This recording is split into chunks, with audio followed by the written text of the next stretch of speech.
ओम शांति। आज हम 28 फरवरी 2003 की मुरली रिवाइज करेंगे। शिखा बहन हमारे साथ है। ओम शांति। आज जो बाबा ने 18 जनवरी को जो उत्साह दिलाया था, उमंग उत्साह, वो शिवरात्रि आ गया। तो बाबा फिर रिजल्ट देखते हैं कि क्या हुआ। तो मुरली का टाइटल है सेवा के साथ साथ अब संपन्न बनने का प्लान बनाओ, कर्मातीत बनने की धुन लगाओ। तो जिसमें बाबा ने क्या क्या बोला, एक मोटे मोटे तौर पे पूरा एक बार कोई बोलना चाहेगा? कविता बहन। हाँ जी, ओम शांति। आज बाबा ने ये बताया कि इतना प्यार हमारा बाबा के साथ रहा है, और उस साथ साथ की निशानियां बताई बाबा ने कि जन्म भी साथ साथ है, और जन्म के बाद पूरा जीवन हम बाबा के साथ कंबाइंड रहते हैं। फिर उसके बाद ऑक्यूपेशन भी बाप और बच्चों का एक ही विश्व परिवर्तन करने का है। फिर उसके बाद परम धाम स्वीट होम में भी साथ साथ चलेंगे। तो बाबा कह रहे हैं कि इतना साथ साथ है, बाप और बच्चों का इतना प्यार है कि ना बाप अकेला कुछ कर सकता, ना बच्चे अकेले कुछ कर सकते। इसलिए बाप ने ब्रह्मा बाप का आधार लिया आप ब्राह्मणों को रचने के लिए। फिर बाबा ये भी बता रहे हैं, जैसे हर शिवरात्रि पे, शिव जयंती पे बताते हैं बाबा कि भक्त जो हैं वो हमारे ही कर्मों को कॉपी करते हैं जो हम संगम पे करते हैं। जैसे व्रत की बात की कि हम पवित्रता, जिसमें सिर्फ ब्रह्मचर्य नहीं बल्कि संपूर्ण पवित्रता का व्रत तभी से लेते हैं जब हम ब्राह्मण जन्म लेते हैं। तो भक्त क्या करते हैं, वो एक दिन का व्रत रख लेते हैं। हमारे खान पान की शुद्धि का व्रत सदा के लिए होता है, तो वो एक दिन का रख लेते हैं। फिर बाबा ने कहा कि वो भक्त जो हैं वो आपको कॉपी करते हैं हर चीज के लिए। फिर जागरण की बात की बाबा ने कि वो एक ही दिन का जागरण रखते हैं और आप सदा के लिए जागृत हो जाते हो। पर बाबा ने ना इसमें एक बड़ी इंपॉर्टेंट बात बोली। जैसे 4 व्रत की बात की बाबा ने पवित्रता के अलावा, बाबा ने कहा कि इन 5 विकारों के जो महाभूत हैं, उनके जो महारूप हैं, वो तो कम हो गए हैं, लेकिन जो छोटे छोटे इनके बाल बच्चे हैं ना, अंश मात्र वंश मात्र, वो अभी भी हमारे अंदर थोड़े थोड़े वो हैं, कभी कभी काम में लाते हैं। तो इसमें ये चिंतन था कि जैसे व्रत में करते हैं ना लोग, पूरा दिन मेन मील तो नहीं लेते हैं, लेकिन पूरा दिन थोड़ा थोड़ा कुछ कुछ खाते रहते हैं। तो हमारा व्रत भी ना ऐसे ही है कि महाभूत तो नहीं है, लेकिन उसके छोटे छोटे रूप अभी भी हैं, जो बाबा ने रिजल्ट सुनाई। फिर उसके बाद बाबा एक बात कह रहे हैं, बाप और बच्चों की आपस में बात क्या होती है। ये भी बड़ी अच्छी बातें हैं कि बाबा ने पूछा कि क्रोध क्यों करते हो, तो बच्चे कहते हैं कि मुझे कराया, और फिर बाबा को बोलते हैं कि अगर आप होते तो आपको भी आ जाता। आप भी निराकार से साकार तन लेके देखो। तो बाबा इसके लिए कह रहे हैं कि बाप को फिर भी रहमदिल बनना पड़ता है। फिर माफ भी कर रहे हैं बाबा, और ये भी कह रहे हैं कि आगे से नहीं करना। बाबा बता रहे हैं कि पवित्रता ब्राह्मण जीवन का सबसे बड़ा श्रृंगार है। संपूर्ण पवित्रता ही ब्राह्मण जीवन की सबसे बड़े से बड़ी प्रॉपर्टी है, रॉयल्टी है और पर्सनैलिटी है। फिर बाबा बता रहे हैं, बाबा ने 3 तरह के मैं बताए हैं। 2 तो बॉडी कॉन्शियस के मैं है, अभिमान का कि भाई मैंने जो कहा, मैंने जो समझा वही राइट है। और दूसरा जो है बॉडी कॉन्शियस का मैं, दिल शिकस्ती का, कमजोरी का, कि मैं नहीं कर सकता, मुझसे नहीं होगा, मैं चल नहीं सकता, बहुत मुश्किल है। और एक मैं बता रहा हूँ स्वमान का, जो स्वमान की याद दिलाता है, जो दिल खुश करने वाला है। तो ये मैं का बताया बाबा ने। हाँ जी, बोलूं? हाँ जी, हाँ जी, आप कंटिन्यू करें। और बाबा ने जैसे सेवा के लिए बताया कि जो सेवा जोर शोर से करना, अर्थात संपूर्ण समाप्ति के समय को समीप लाना।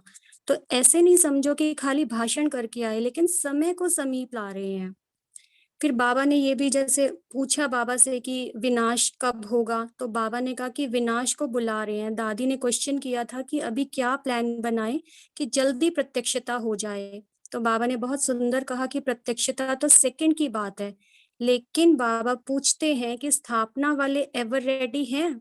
पर्दा खोलें कि कोई कान का श्रृंगार कर रहा होगा, कोई माथे का।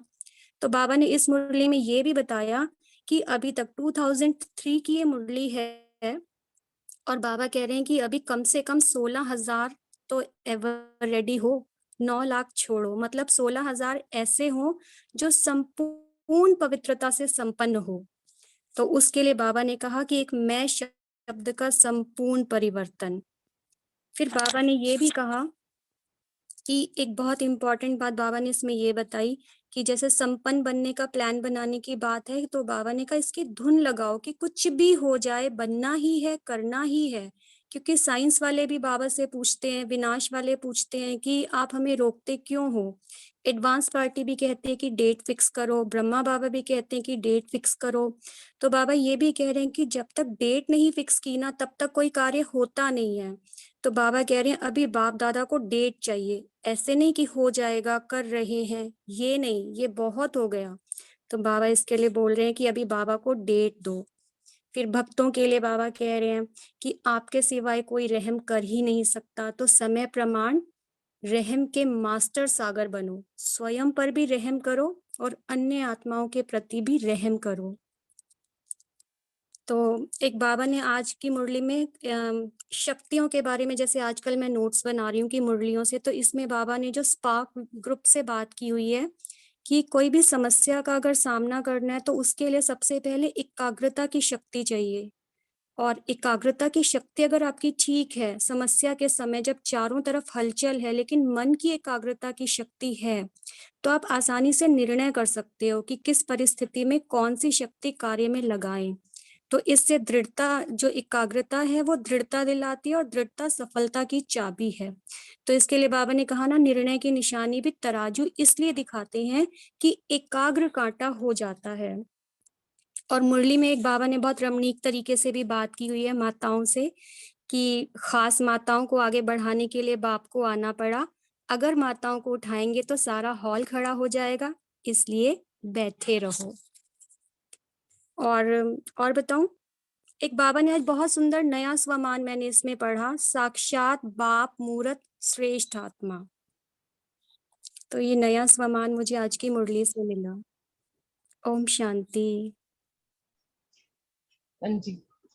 तो बाबा ने इसमें शुरू में बोला कि सिवाय बाप के हम कुछ नहीं कर सकते और बाप हमारे सिवा कुछ नहीं कर सकता। तो ये एक कितना बाबा निरंकारी होके ऐसे बात करते हैं कि स्वयं भगवान कह रहा है कि वो हमारे बिना कुछ कर नहीं सकते। तो ये बहुत एक तो नशा चढ़ाने वाली बात है कि बाबा कैसे हम लोग को हमेशा आगे रखते हैं अपने आगे से। और जो एक बाबा ने वर्ड यूज किया फुल सरेंडर का, कि हम फुल सरेंडर, और वो प्रवृत्ति मार्ग वाले भी फुल सरेंडर हो सकते हैं, केवल मन से ही हमें सरेंडर होना है तो हम सरेंडर की लिस्ट में आ जाएंगे। और एक जो बाबा ने बोला कि हम लोगों का संकल्प कमजोर हो जाता है, वो क्यों होता है, जो आपने भी कवर किया है कि मैं जब आता है, तो बाबा ने इसका रीजन बताया कि जब हम अपमान नहीं सहन कर सकते, हमारे में जितना भी ज्यादा देह अभिमान होगा तो हम अपमान नहीं सहन कर पाएंगे। और अपमान या अभिमान अपमान सहन नहीं कराएगा। जरा भी कोई कहेगा ये ठीक नहीं है, थोड़ा निर्माण बन जाओ, तो अपमान लगेगा। ये अभिमान की निशानी है।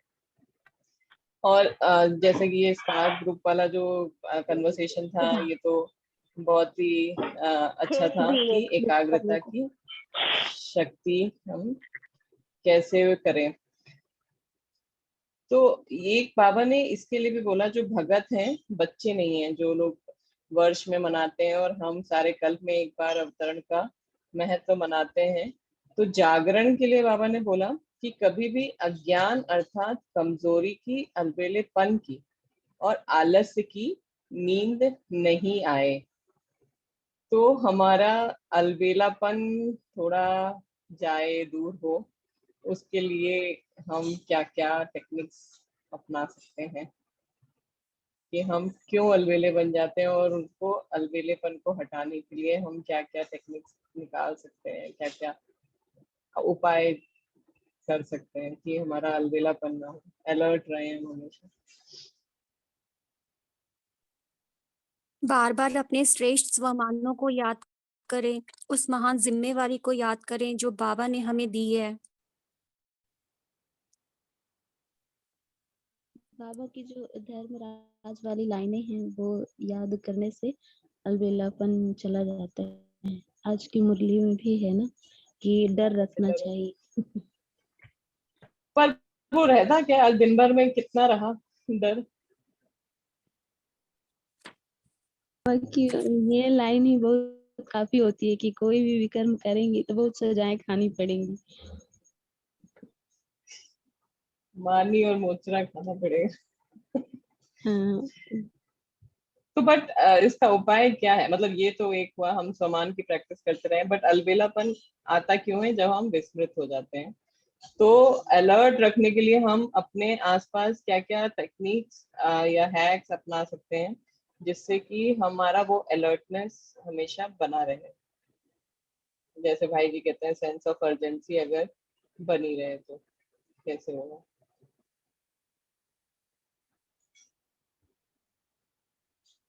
आप शेयर कीजिए सिस्टर शिखा।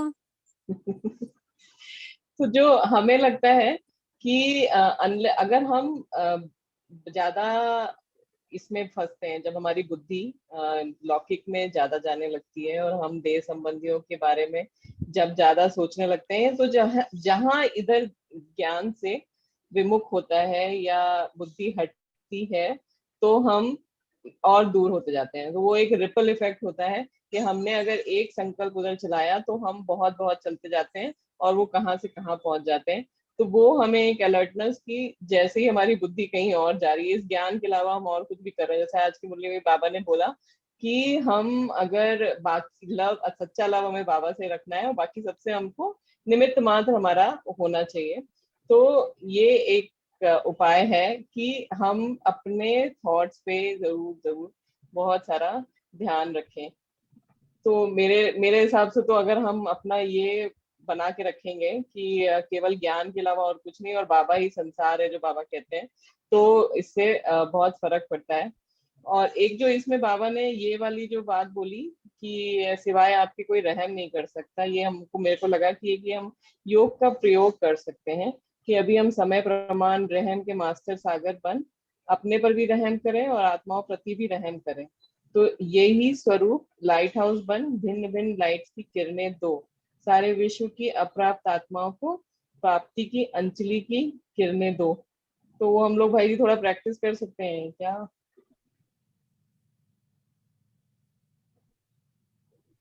कैसे प्रैक्टिस? मतलब थोड़ा इसी संकल्प को लेके थोड़ी देर मेडिटेट करने के लिए। हाँ, इसमें एक मतलब मनसा सेवा।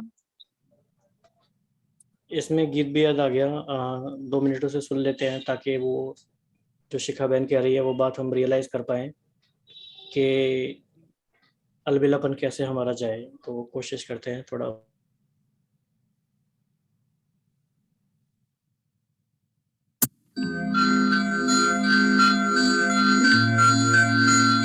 आवाज आ रही है ना?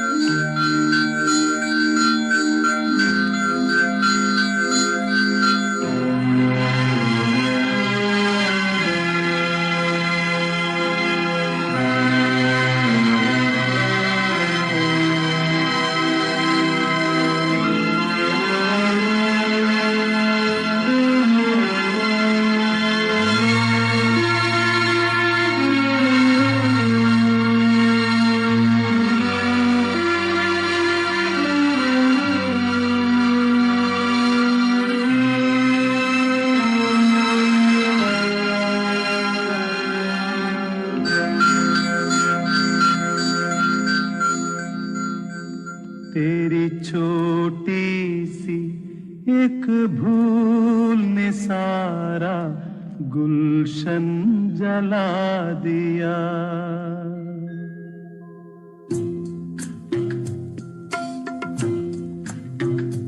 तेरी छोटी सी एक भूल ने सारा गुलशन जला दिया।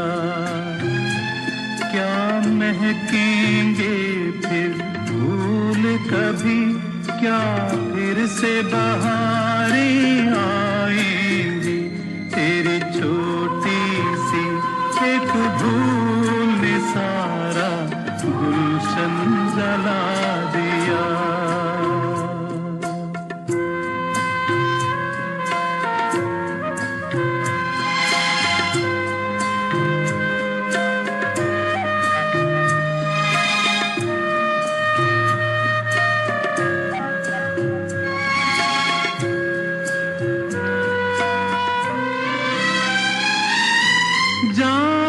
कहाँ की रीत है ये, कोई करे और कोई भरे।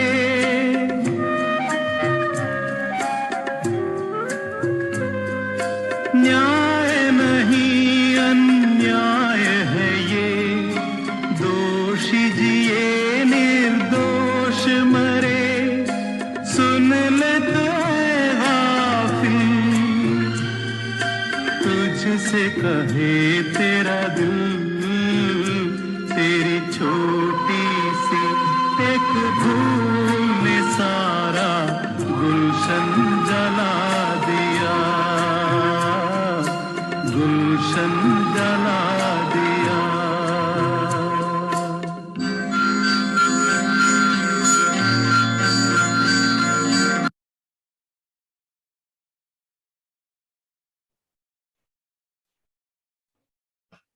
तो इस बात पे विचार किया जा सकता है कि ऐसी कौन सी भूल हम लोग अपनी लाइफ में कर रहे हैं, कर चुके हैं या करने वाले हैं, जो कि बाबा जो कहते हैं कल्प कल्प की बाजी है, वो पूरी स्टेक पर है। तो we can use this type of lyrics.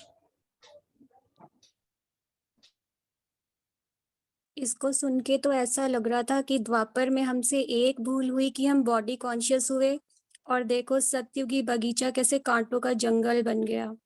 मतलब बाबा कहते ना तुम पूर्वज हो, सब हमारी वंशावली है, हमने क्या किया, उनको क्या दे दिया बेचारों को, दुख ही दुख, आज की दुनिया में और कुछ है ही नहीं।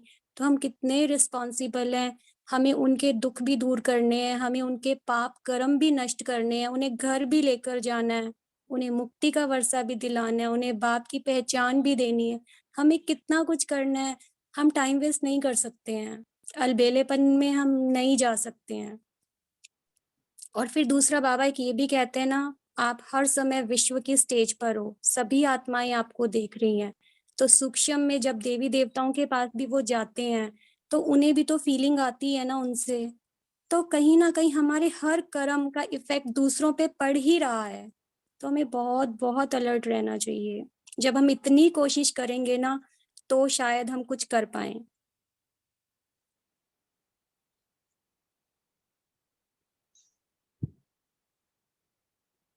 बाबा ने आज बहुत बार एम्फसाइज किया डेट निकालो।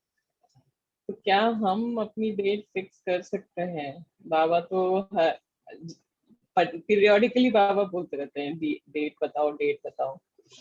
तो अभी हम सोच रहे थे डेट के बारे में कि अगर हम डेट फिक्स करें तो वो अर्जेंट, मतलब क्योंकि पता है ये डेट हमने निकाली अपनी तरफ से, लेकिन उस डेट पे कुछ होगा नहीं होगा पता नहीं। तो वो चीज कैसे लेके आए कि यही डेट फाइनल है और इस डेट तक हमको ये चीज कंप्लीट करनी है। ये कोशिश हमने पहले भी करी थी, तो अपने आप को बहुत कम टाइम दिया था, 15 दिन का टाइम दिया, कुछ हुआ नहीं। तो अभी तो मेरे दिमाग में आया कि अगर हम 31 दिसंबर भी रखें तो क्या पुरुषार्थ चलेगा और क्या मेरा माइंड सेट रहेगा। क्या हम एक महीने के लिए इतना दृढ़ हो पाएंगे कि बस यही एक महीना मेरे पास है बनने के लिए, उसके आगे फिर कोई मार्जिन नहीं है। तो इस चीज को कैसे हम डेवलप कर सकते हैं कि हम एक डेट फिक्स करें और उस डेट के अकॉर्डिंगली काम करें कि अब हमको क्या क्या काम करना है उसको बांटें कि अभी हमारा क्या क्या रह गया है और कैसे करना है। तो सोच के देखो तो बड़ी ऊंची मंजिल लगती है, बट क्या हम लोग एक ट्राई कर सकते हैं कि एक डेट रख लें, जितना भी हमें लगता है, महीना 2 महीना 6 महीना, बाबा तो 6 महीना साल भर भी देते हैं, जितना चाहिए ले लो, लेकिन उस डेट पर बन के दिखाओ। तो एक डेट इसको हम ऐसा भी कर सकते हैं ना, जैसे कि एक तो हमारी है फाइनल डेडलाइन, फाइनल डेट, और कुछ हमारी सब डेडलाइंस हो सकती है। मतलब ओवरऑल एक प्रोजेक्ट है हमारा ये हमारी लाइफ का। तो फाइनल डेट हो गई और बीच में कुछ कुछ डेट हो गई, वो वीकली भी हो सकती है, वो मंथली भी हो सकती है, जैसा भी जिसको कंफर्टेबल लगे। और वो थीम वाइज या एक एक संस्कार वाइज, एक एक गुण के हिसाब से या शक्ति के हिसाब से ऑडिट कर सकते हैं, फोकस कर सकते हैं। तो कोई आइडिया जिसमें? तो फिर ऐसा करते हैं कि हमको फिर पहले तो एक प्रोजेक्ट कितना लंबा होना चाहिए। अगर हम कह रहे हैं कि हमें ये क्रोध का अंश भी नहीं होना चाहिए, क्रोध बड़ा बड़ा तो वैसे बाबा कह रहे हैं चला गया, लेकिन अंश भी नहीं होना चाहिए। तो क्या 1 week is enough for me कि हम 1 हफ्ते में ये पूरा जड़ से खत्म कर पाए? लेकिन ऐसा क्या गारंटी कि जब हम दूसरे हफ्ते हम स्नेह पर काम कर रहे हैं या अपने हर्षित बुक पे काम कर रहे हैं तो ये क्रोध वाला संस्कार वापस नहीं आएगा। तो उसके लिए मतलब वो चीज की वो रिपीट नहीं हो, वो जो बाबा कहते हैं कि जड़ से मर गया उसको हमने जला दिया, उसकी अस्थियां भी विसर्जन कर दी, वो वाला कैसे आएगा?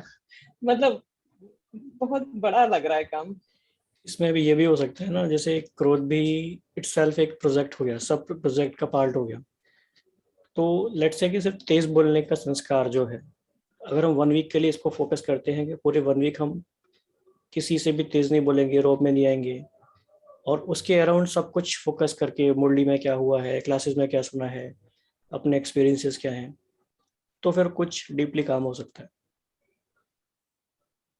अदरवाइज फिर हम अपने आप को खुश करते रहते हैं कि हम संपूर्ण पवित्र हैं और सब कुछ हो गया कर्मतीत हो गए। तो प्रैक्टिकली इसमें हमको एनालाइज करके टाइमलाइन बनानी पड़ेगी कि हमको मेरी कैपेसिटी क्या लगती है, in how much time I can reach to that level, और या लगना चाहिए मे बी कैपेसिटी को इंक्रीज करना पड़ेगा। How much time I am giving, एक डेडलाइन है, अगर मान लो 31 जनवरी भी है तो इन 2 महीने में मेरे को इतने इतने काम करने हैं, so how many days I have with me to work on each संस्कार। वैसे तो एक संस्कार वो कहते हैं ना, एक आएगा तो सब बाकी आते चले जाएंगे अपने आप। तो आई थिंक एक बार शुरू में वो आइस ब्रेक हुई तो फिर बाद में टाइम नहीं लगेगा, शुरू वाले में ज्यादा टाइम लगेगा। तो अगर हम शुरू में थोड़ा सा ज्यादा टाइम रखें, बाद वालों के लिए थोड़ा सा टाइम कम भी रख सकते हैं तो रख सकते हैं। So this I will work upon. इसको इस तरह से भी हम विजुअलाइज कर सकते हैं, जैसे कई बार मल्टीपल कॉम्प्लिकेशंस हैं, डॉक्टर के पास जाते हैं तो डॉक्टर कहता है कि ठीक है we will treat that thing later on, वो इम्पॉर्टेंट है, लेकिन पहले 3-4 दिन हमें इसको ट्रीट करना पड़ेगा, वरना इसकी वजह से वो बात की चीज़ ट्रीट नहीं हम कर पाएंगे। तो उस तरह से हम एक सेंस ऑफ प्रायोरिटी भी डिसाइड कर सकते हैं कि मेरे लिए मेरी लाइफ में अभी क्या इम्पोर्टेंट है।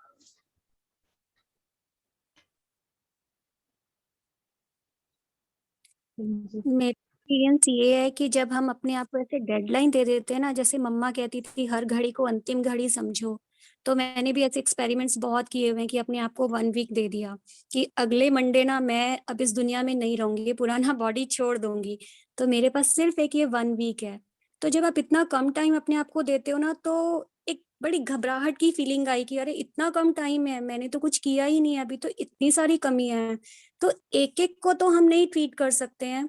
तो जो बाबा ने जैसे छोटे छोटे अभ्यास बताए हुए ना, जो मेन बाबा ने कहा कि अंत का जो पेपर होगा 1 सेकंड में अशरीरी बनने का, तो इस पे बहुत ज्यादा फोकस किया मैंने कि मैं हर घड़ी बार बार उसको प्रैक्टिस करती रहूं कि मैं अशरीरी आत्मा हूँ, क्योंकि आत्मा अपने आप में परफेक्ट होती है, संपन्न है, संपूर्ण है। बॉडी कॉन्शियस में आते हैं तभी हमारे अंदर जोर से बोलना, गुस्सा करना या मोह आना, जो भी बुराइयां छोटी छोटी वो सब आती रहती हैं।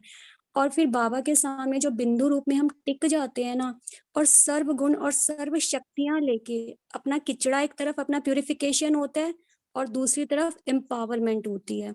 तो सिंपल काम करना चाहिए जिसमें बहुत ज्यादा संकल्प नहीं चले, ये भी कर लो वो भी कर लो, ऐसे भी वैसे भी, उससे फोकस नहीं होता है, एनर्जी ज्यादा वेस्ट होती है। टाइम कम हो काम ज्यादा हो तो एक चीज को लेके चलो जो सब कुछ कवर कर दे, तो उसमें बहुत अच्छा पुरुषार्थ होता है। ये जो कविता बहन ने कहा काफ़ी अच्छी अप्रोच है ये भी। तो ऐसे कहा जाता है, एक बुक भी है द वन थिंग, उसका सेंस ये है 1 लाइन में कि आप ऐसी एक चीज़ क्या कर सकते हो, और वो एक चीज़ आपके लिए यूनिक हो सकती है, वो सिर्फ हो सकता है आपके लिए हो, कि उसके करने से बाकी कुछ और करने की ज़रूरत ना रह जाए, या बाकी चीज़ें मीनिंगलेस हो जाएं, लेस सिग्निफिकेंट हो जाएं। तो हर एक के लिए वो एक चीज़ कुछ हो सकती है, वो अशरीरीपन का अभ्यास भी हो सकता है, वो कुछ भी हो सकता है। तो वी कैन ओम फाइंड आउट। शांति। जी। ओम शांति। ऐसे ही हमने जैसे सिस्टर ने शेयर किया शरीरीपन का और अपने अनुभव को बताया, ऐसे ही हमने सिस्टर शिवानी की सीरीज देखी जिसमें अब हम 61 सीरीज पे पहुंच चुके हैं, उस पे एपिसोड पे। उसमें सिस्टर शिवानी ने शुरू में वाइब्रेशंस पे बहुत जोर दिया, उसके बाद वो टॉपिक्स पे आई। तो वो हमारे सीरीज के मतलब एपिसोड्स के कुछ शुरू के दिन थे जब हमने ये सुनना शुरू किया था। तो 31 एपिसोड तक हम लिटरली वाइब्रेशंस के ऊपर ही ध्यान देते रहे, तो रोज एक एपिसोड देखते थे जिसमें हमारा महीना भर वाइब्रेशंस के ऊपर ध्यान रहा, और हमने देखा कि हमारा इमोशंस पर इतना कंट्रोल था, और धीरे धीरे हमारा ध्यान इस पर आ गया था कि I am responsible for my house vibration, for my neighbourhood, for my city, for my country. उस चीज ने इतना इम्पैक्ट किया कि आज भी ऐसे लगता है कि आई एम रिस्पॉन्सिबल, मेरी वाइब्रेशन कैसी जा रही है, मैं खुद को जिम्मेवार मानती हूँ, पर उसमें पीड़ा नहीं है जिम्मेवारी में। बहुत सुंदर एहसास जब एक चीज को हम सुनते रहते हैं और करते रहते हैं। पर मेरा ये इसके साथ एक बहुत अच्छा अनुभव ये भी है, हम अभ्यास कर रहे हैं, जैसे अशरीरी होने के साथ बाबा की मुरलियों का साथ साथ सुनना बहुत जरूरी है, ज्ञान को मनन चिंतन करना बहुत जरूरी है। उसी प्रकार से ये जो एपिसोड सुन रहे थे कि एक थॉट के ऊपर चलना और उसके ऊपर जितनी भी इम्प्रूवमेंट है उसको लेकर चलना बहुत जरूरी है। क्योंकि अगर हम सोचे ना कि मैंने ध्यान में आया कि मैं वाइब्रेशन मेरे लिए इम्पोर्टेंट है, पर कहीं और हमने उसको छोड़ दिया, उसको सुनना छोड़ दिया, उसको समझना छोड़ दिया, वो कब खिसक जाएगी माइंड में से पता भी नहीं लगेगा। तो ये है कि जब अशरीरी का अभ्यास का बाबा बोलते हैं और हम करते हैं, पर उसके साथ मुरलियां उतनी ही इम्पोर्टेंट होती हैं जितना कि अभ्यास इम्पोर्टेंट होता है। जैसे बाबा ज्ञान के साथ योग की बात कहते हैं, तो अब धीरे धीरे धीरे धीरे क्लैरिटी आती जा रही है इन चीजों की। Thank you. शांति। बिल्कुल, जैसा कि आपने शिवानी बहन की बात कही तो एक और बात याद आ गई। शिवानी बहन मिलती हैं तो कभी भी वो उसके लिए बात पे एम्फेसाइज करती हैं कि अभी जो रोड है वो स्लिपरी है। आप सोचेंगे कि आप ठीक चल रहे हैं और आपको लगेगा हम तो बहुत टाइम से चल रहे हैं, लेकिन छोटे से इंसिडेंट आएगा और वो आपके सारे पुरुषार्थ को, आपकी सारी मेहनत को खराब कर देगा। वो रिलेशनशिप में भी हो सकता है, वो कहीं भी हो सकता है। तो इसके लिए बहुत डीप स्टडी, डीप अभ्यास, प्रोटेक्शन, जैसे बाबा कहते हैं गुरु संगठन का किला बना के अभ्यास करना, वो सब जरूरी है। वरना अकेले अकेले होके कोरोना का बहाना लेके तो road is slippery, we need to be very very careful. तो आज की मॉडल से और कौन से पॉइंट्स? एक क्वेश्चन पूछ सकती हूँ भाई जी यहाँ पर? हाँ जी, हाँ जी। जैसे कि आपने संगठन की बात की, पर चलते चलते ना कभी कभी ऐसा लगता है कि जैसे संगठन है, चल रहे हैं हम, है ना, पर कभी कभी ऐसे लगता है अपना पर्सनल पुरुषार्थ कैसे करें।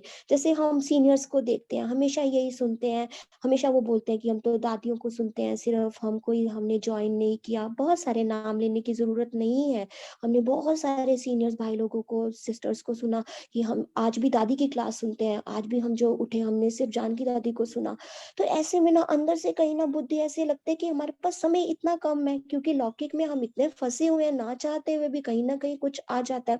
उसमें जो पर्सनल बचता है ना, चाहे वो कुछ भी हो, चाहे वो अमृत विलास संगठन में चल रहा है आज, चाहे हम दूसरी क्लासेस सुनते हैं, कुछ भी, कभी कभी ऐसे लगता है बस अकेले हो जाए, छोड़ दे, नहीं होता। पर फिर सच में आप ये बोल रहे हैं, ये बात भी हो जाती है कि जब हम अकेले चलते थोड़े दिन तो अच्छा लगता है, उसमें फिर कहीं पे बीच में से स्लिपरी आती है रोड। तो इसको कैसे बैलेंस बना के रखें, किस तरह से चले? क्योंकि जब हम अकेले चलते हैं और संगठन को बाई चांस 2-4 दिन के लिए भी स्किप कर देते हैं, तो ऐसे लगता है क्या हम में संगठन के साथ चलने की वो पेशेंस नहीं है क्या, या हमारे को कंटिन्यूटी की पेशेंस नहीं है? बहुत सारे क्वेश्चंस आते हैं। तो आज आपने बात की ना, तो मन किया कि पूछे और हमें इसका आंसर मिल जाए। ओम शांति। शिखा बहन कुछ कहना चाहेंगे? तो इसमें मेरे को कुछ ये, जैसे आपने वर्ड यूज किया बैलेंस, तो दोनों का बैलेंस है कि संगठन भी है और स्व पुरुषार्थ भी है, क्योंकि बाबा भी हमेशा कहते हैं कि स्व पुरुषार्थ भी करना है और संगठन को भी रखना है। तो बीच बीच में जैसे आपने बोला ना 2-4 दिन नहीं किया, लेकिन नहीं किया तो ऐसा नहीं कि तो पूरा लौकिक में चले गए। 2-4 दिन नहीं किया तो वो पूरा अपने आप अकेले रह के, तो जो एक होता है ना कि फिर कुछ भी नहीं डिजिटल, अगर मतलब खाली क्लास नहीं सुनना है, क्लास सुनने का भी पर्पस क्या है? आई थिंक केवल यही है कि हमें उतना जो उनका निचोड़ मिलता है एक्सपीरियंस का, तो हमें उतना मेहनत करने की जगह वो हम वो खाली एक्सपीरियंस उसमें से ले पाए। लेकिन क्लास सुनने के बाद क्या हम उसको रिटेन करते हैं, क्या हम उसके बारे में सोचते हैं, ये बहुत ज्यादा इंपॉर्टेंट है। कि केवल हम क्लास करें और उसके बाद वेदर हम उसको कुछ भी कर पा रहे हैं उसके बारे में या नहीं कर पा रहे हैं, वो बहुत इंपॉर्टेंट है। तो आई फील कि दोनों का बैलेंस रखें। अगर ऐसा लग रहा है कि बहुत ज्यादा क्लासेस बहुत ज्यादा संगठन हो रहा है, तो एक दिन के लिए अकेले हो जाए, नहीं तो फिर क्योंकि पूरा दिन तो संगठन में कोई नहीं रहता, सब अपने अपने में ही रहते हैं, केवल डेजिग्नेटेड टाइम है। तो हम अगर अपना बाकी का टाइम सफल करेंगे ना, तो ये टाइम फिर गिल्टी नहीं फील करेगा, ऐसा मुझे लगता है। और एज फार एज दिस संगठन इज कंसर्न, तो हमारा इसमें कोशिश ये रहती है, हमारा पर्पज इसमें ये है कि हम जैसे बाबा की हमने डेली का मुरली का टारगेट लेते हैं कि अव्यक्त वाणी हमें वीडियो देखकर आना है या मुरली पढ़ के आनी है, तो 2-3 घंटे का हम एक बार सॉलिड इंडिविजुअल पुरुषार्थ कर चुके होते हैं। उसके बाद जब आके हम यहाँ शेयर करते हैं तो फिर भी हम रिफ्लेक्शन मोड में ही होते हैं। और जैसा कि हमने हमेशा इस बात पे फोकस किया है कि मेमोरी बेस्ड या इंटेलेक्चुअल डिस्कशन की बात नहीं है, रादर अपने एक्सपीरियंस को डीप करने के लिए हम यहाँ पर हैं। और कुछ अगर गैप रह गया है तो एक दूसरे की बात सुनने समझने से वो नजर आता है। जी भाई जी। आज की मुरली में बाबा ने दादियों के साथ एक ये बोला कि बाबा कह रहे हैं कि बाबा दादियां भुजाएं भी हैं और भुजाओं में भी हैं। तो दादियां कह रही हैं कि हम भुजाएं भी हैं, भुजाओं में भी हैं, तत्त्वम। आप कहाँ रहते हो? बाप की भुजाओं में रहते हो ना, कि बाहर निकल जाते हो? जो प्यारे होते हैं वो सदा भुजाओं में ही रहते हैं और भुजाएं बनकर सेवा में लग जाते हैं। तो कितने भाग्यवान हो, भगवान की भुजाएं। तो भुजाओं को ही बाहुबल कहा जाता है। तो बाप की भुजाएं अर्थात बाप के बल की निशानियों। बहुत अच्छा तो point। बिल्कुल अगले 4 मिनट्स इसी का अभ्यास करते हैं। बिल्कुल एप्ट लाइन आपने लास्ट में चूज की और बिल्कुल उसके अकॉर्डिंग ही योग का गीत चलेगा। और जो भी वीडियो ऑन कर सकते हैं हम लोग वीडियो ऑन करके योग करेंगे।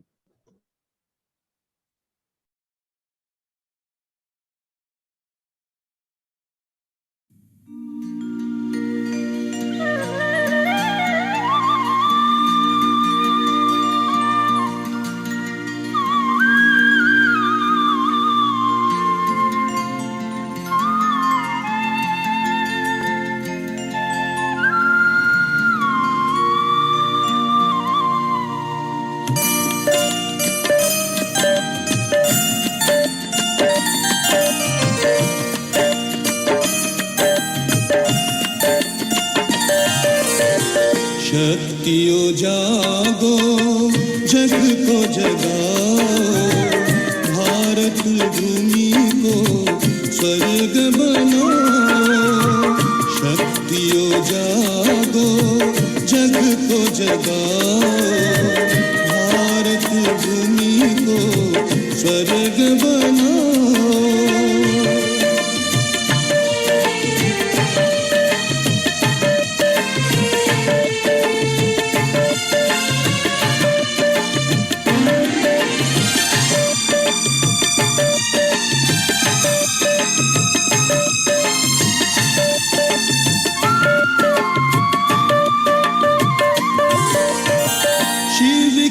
शक्तियाँ ब्रह्मा की बुझाए, सबकी हो सहयोगी जगत माताए।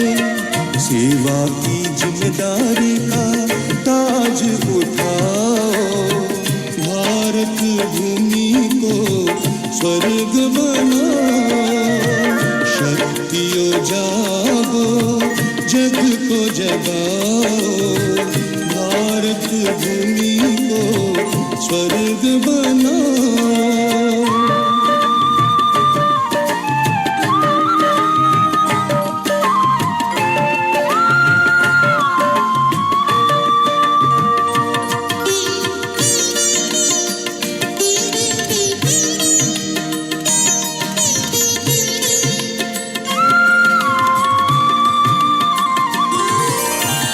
शिव ने दिया है एक अद्भुत नारा, स्वर्ग द्वार खुलेगा माताओं द्वारा। प्यास कई जन्मों की रूहों की बुझाओ, भारत भूमि को स्वर्ग बनाओ। को जगाओ, भारत भूमि को स्वर्ग बनाओ।